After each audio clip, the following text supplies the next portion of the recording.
टोही channel के विद्यार्थियों, टोही academy के विद्यार्थियों, मेरा प्यार भरा नमस्कार। कैसे हो आप लोग? बहुत बढ़िया। आज अपने पढ़ेंगे राजस्थान का उच्च न्यायालय, राजस्थान का हाई कोर्ट। पहले तो ये बताओ दोस्तों कि जो हाई कोर्ट है वो भारत के किस अध्याय में, संविधान के किस अध्याय के अंदर इसका वर्णन है? किसमें? अध्याय 5 और 6। अध्याय 5 और 6 के अंदर वर्णन है। किसका? उच्च न्यायालय का। अब 5 के अंदर जो वर्णन है उसके बारे में थोड़ा सा सुन लें कि 5 में क्या चीज है। अनुच्छेद 214 में ये लिखा है कि किसी भी राज्य का एक हाई कोर्ट होगा। एक हाई कोर्ट होगा। ये किस में लिखा है? 214 के अंदर। किसमें लिखा है? 214 के अंदर।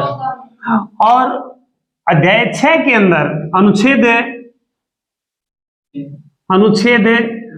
231 में लिखा है कि 2 या 2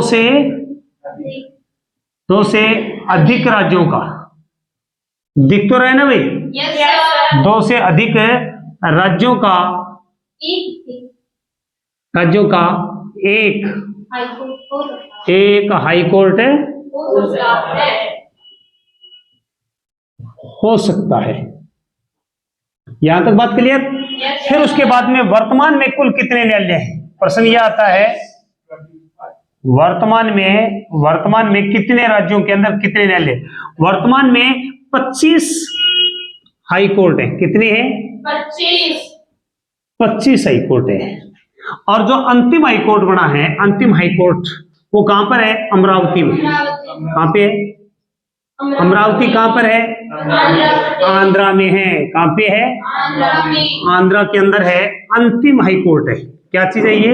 अंतिम हाई कोर्ट। ये प्रश्न आ सकता है आपके कि अंतिम हाई कोर्ट कहां पर है? अमरावती के अंदर। और अमरावती कहां पर है? आंध्र प्रदेश के अंदर है। अध्याय 5 और 6 के अंदर है उच्च न्यायालय का वर्णन दिया गया है। राइट। अब उच्च न्यायालय का क्या काम होता है वो तो आप सभी को पता ही है कि उच्च न्यायालय का क्या काम है। आज अपने पढ़ने वाले हैं, क्या पढ़ने वाले हैं? राजस्थान का हाई कोर्ट। क्या पढ़ने वाले हैं? राजस्थान का हाई कोर्ट पढ़ने वाले हैं। तो राजस्थान का जो हाई कोर्ट की जो स्थापना हुई, कब हुई, किसने की, उनके बारे में लेके वर्तमान के अंदर क्या है, किस प्रकार है, इसके बारे में अपने बात करने वाले हैं। तो सबसे पहले राजस्थान का जो हाई कोर्ट बना, सबसे पहले ये बताइए, हमारे राजस्थान में रियासतें थी, तो रियासतों के एकीकरण से पहले राजस्थान में कितने न्यायालय थे? रियासतों के एकीकरण से पहले। किसके? एकीकरण से पहले कितने थे भाई? 5 थे। किस किन स्थानों पर? एक तो अलवर में था। कहां पे था? और कहां पर था? जयपुर में। और कहां? जोधपुर में था। उदयपुर में था। उदयपुर। और कहां पर था? बीकानेर। इन 5 स्थानों पर न्यायालय थे। क्या थे? 5 स्थानों के अंदर।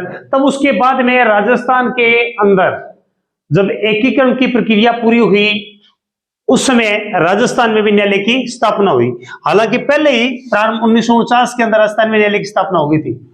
1949 में राजस्थान के अंदर, क्योंकि जब एकीकरण प्रारंभ हो गया, भारत देश 1947 में आजाद हो गया, तो ये जो न्यायालय थे इनको क्या कर दिया गया? बंद कर दिए गए।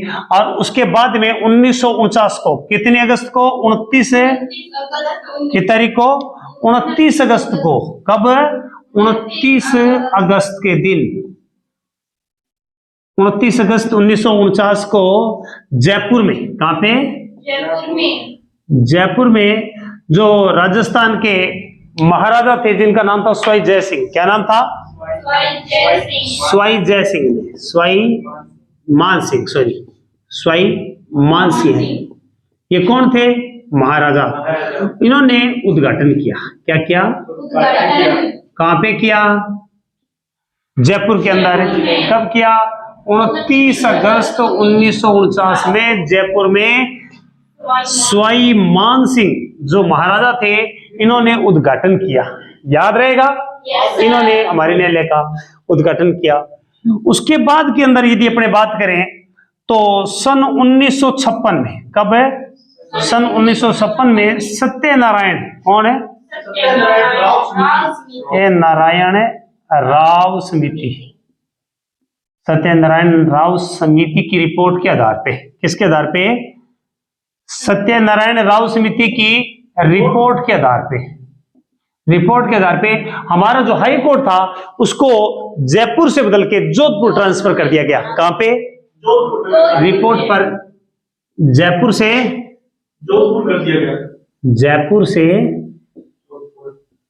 जोधपुर, जोधपुर कर दिया, है ना। अब मैं इसके बारे में थोड़ा सा बता दूं, यहां पर कर दिया गया। और वर्तमान के अंदर 2019 में हमारे जो राष्ट्रपति थे उस समय के माननीय रामनाथ जी कोविंद साहब, उन्होंने उसका उद्घाटन किया था। और कब? 2019 को नई इमारत बनी। 2019 में नई हाई कोर्ट की इमारत, हाई कोर्ट की इमारत बनी, इमारत बनी। आपको जानकारी के लिए बनी, आपको जानकारी के लिए बता दूं, जो जोधपुर में हाई कोर्ट था इससे पहले वाला 2019 से पहले, उसका जो प्रांगण है उसके अंदर सन 89 में, कब? 1989 के अंदर 89 के अंदर मनु की मूर्ति भी लगाई गई, स्थापित की गई। आपको यहां तक तो आपको पता चल गया होगा कि 1956 में क्या हुआ, 2019 में क्या हुआ। फिर उसके बाद में एक बात और बता दूं, सन 1977 में जयपुर के अंदर खंडपीठ की स्थापना की गई। किसमें? जयपुर में खंडपीठ की स्थापना की गई। किसकी? खंडपीठ की स्थापना की गई, की गई। आपको बताया था कि 56 के अंदर, सन 1956 में सत्यनारायण समिति की रिपोर्ट के आधार पे जयपुर से जोधपुर हाई कोर्ट स्थापित कर दिया गया था। उसी समय यहां पर एकल पीठ चल रही थी। कहां पे? जयपुर में, जो 58 तक चलती रही। कहां तक? कब तक चलती रही? 58 तक। लेकिन उसके बाद में इसको क्या कर दिया गया? स्थगित कर दिया गया, इसको बंद कर दिया गया। लेकिन उसके बाद में 1977 में, कब? 1977 के अंदर जयपुर के अंदर जो खंडपीठ की स्थापना कर दी गई। इतनी समझ में आ गई? आप इसका स्क्रीनशॉट ले लें, फिर मैं आगे बढ़ता हूं।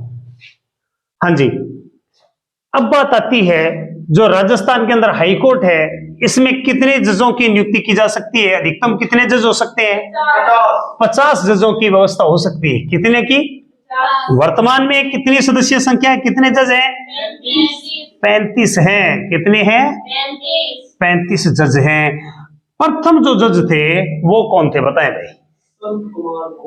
शरद कुमार घोष, एसके घोष, है ना। तो अब बात आती है, जो उच्च न्यायालय के अंदर जो मुख्य न्यायाधीश होते हैं, क्या होते हैं? न्यायाधीश। वो कितने समय तक? 60 वर्ष तक, 60 वर्ष तक पद पर रह सकते हैं। क्या कर सकते हैं? पद पर रह सकते हैं। जो मुख्य न्यायाधीश होते हैं, क्या होते हैं? मुख्य न्यायाधीश। न्यायाधीश की नियुक्ति, नियुक्ति कौन करता है भाई? कौन करता है? राष्ट्रपति। राष्ट्रपति नियुक्ति करता है। कौन करता है? मुख्य न्यायाधीश की नियुक्ति कौन करता है? राष्ट्रपति। राष्ट्रपति करता है। कौन करता है? लेकिन किसकी राय से? राज्यपाल की राय से। किसकी राय से? उस राज्य के, उस राज्य के राज्यपाल की राय से। राज्यपाल की राय से। किसकी राय से? उस राज्य की राज्यपाल की राय से क्या किया जाता है भाई? नियुक्ति की जाती है। ये बात समझ में आ गई क्या? आ गई जी। उसके बाद में राजस्थान के प्रथम न्यायाधीश कौन थे? एसके घोष। न्यायाधीश कौन थे? एस के सर एस के घोष। पूरा नाम क्या हो गया इनका? शरद कुमार घोष। लेकिन प्रथम वास्तविक न्यायाधीश, वास्तविक का मतलब क्या है? ये वास्तविक नहीं थे, ये टेम्परेरी थे। ये वास्तविक कौन थे? कमलकांत। लो जी, कमलकांत वर्मा। कौन थे? कमलकांत वर्मा। वर्तमान में 40वें न्यायाधीश पंकज मित्तल। न्यायाधीश पंकज मित्तल। पंकज मित्तल। पंकज जी मित्तल हैं। कौन है? पंकज मित्तल क्या है वर्तमान में? अब 40वें है तो कैसे याद रखोगे? हमारे जब भी न्याय किया जाता है तो पहले हनुमान चालीसा पढ़ा जाता है, तो ऐसे याद रह जाएगा। और यहाँ पर देखो, प्रथम जो वास्तविक है वो कमल है और वर्तमान में पंकज है। दोनों फूल के पर्यायवाची है। किसके पर्यायवाची है? दोनों फूल के पर्यायवाची है। तो याद रह जाएगा। प्रथम न्यायाधीश कौन है? एस के घोष है। कौन है? एस के घोष है। ये बात समझ में आ गई क्या? ठीक है। अब बात आती है कि जो न्यायाधीश होता है वो पद और गोपनीयता की शपथ किसको दिलाता है? उस राज्य के राज्यपाल को। और राज्यपाल उस राज्य के न्यायाधीशों को क्या करवाता है? शपथ दिलाता है। दिलवाता है कि नहीं? पद की शपथ कौन दिलाता है? राज्यपाल। कौन दिलाता है? राज्यपाल। ये राज्य का प्रथम न्यायिक व्यक्ति होता है। राज्य का न्यायिक प्रथम संवैधानिक व्यक्ति राज्यपाल होता है। प्रथम पॉलिटिकल व्यक्ति कौन होता है? मुख्यमंत्री होता है। और प्रथम न्यायिक व्यक्ति कौन होता है? मुख्य न्यायाधीश। वर्तमान में कुल कितने न्यायाधीश है? वर्तमान में राजस्थान के अंदर कुल 35 न्यायाधीश है। कितने हैं? 35। उसमें महिलाओं की संख्या कितनी है? महिला न्यायाधीशों की संख्या कितनी है? 3 है। कितनी है? 3 महिला न्यायाधीशों की। दिख तो रहा है यहां तक? महिला न्यायाधीश कौन कौन है भाई? एक तो है रेखा, आगे रेखा बोरान, और दूसरी नुपुर भाटी, और तीसरा सुब्रा मेहता। अब देखो याद कैसे रहेंगे, छोटी सी ट्रिक्स बता रहा हूं। एक दिन रेखा जी ने, जो फिल्मी हीरोइन है, रेखा जी ने पैरों में क्या बांध रखे थे? नुपुर। नुपुर किसको बोलते हैं? पैरों में जो पाजेब होती। तो मैंने कहा, रेखा जी आपने ये नुपुर क्यों पहन रखी है पैरों में? तो उन्होंने कहा शुभ होती है। क्या होती है? ये शुभ होती है, स्त्रियों के लिए शुभ होती है। तो ये 3 क्या चीज है? मुख्य न्याय महिला न्यायाधीश है। क्या चीज है? वर्तमान में 35 के अंदर महिला न्यायाधीशों की संख्या है 3। कौन कौन सी? रेखा बोरान है, नुपुर भाटी है, सुब्रा मेहता है। ये क्या चीज है? 3 है। उसके बाद के अंदर जो शपथ बता दी कि शपथ कौन दिलाता है। वर्तमान के अंदर जो खंडपीठ कहां पर है? जयपुर के अंदर है। और मुख्य जो न्यायालय है वो कहां पर है? जोधपुर के अंदर है। भारत में कुल कितने हाई कोर्ट है? 25 है। अंतिम हाई कोर्ट कहां पर? अमरावती। कहां पर है? आंध्र प्रदेश में। थोड़ा बहुत समझ में आया क्या? राजस्थान का जो न्यायालय है, काम क्या होता है भाई? न्याय प्रदान करना। क्या करना है? न्याय प्रदान करना, है ना। इसके विरुद्ध कहां पर जा सकते हैं? सुप्रीम कोर्ट में जा सकते हैं। कहां पर जा सकते हैं? सुप्रीम कोर्ट के अंदर जा सकते हैं। तो थोड़ा बहुत समझ में आया क्या? नहीं आया? है ना। अच्छा ये बताओ, इसके अंदर प्रथम महिला न्यायाधीश कौन थी? प्रथम है महिला न्यायाधीश कौन थी? महिला, राजस्थान की प्रथम महिला न्यायाधीश लीला सेठ थी। कौन थी? लीला सेठ। तो उम्मीद करूं आपके थोड़ा बहुत याद हो गया, है ना। तो राजस्थान के एकीकरण से पहले भी कहां पर न्यायालय थे उसके बारे में बता दिया। वर्तमान में पूरी जो प्रक्रिया थी उनके बारे में भी आपको बता दिया। तो आप इसको घर पे तैयार करना, इस पर ऑब्जेक्टिव क्वेश्चन दूंगा, इसका स्क्रीनशॉट ले लें। उसके बाद में ये क्लास पर यहीं पर विराम देते हैं। बहुत बहुत धन्यवाद।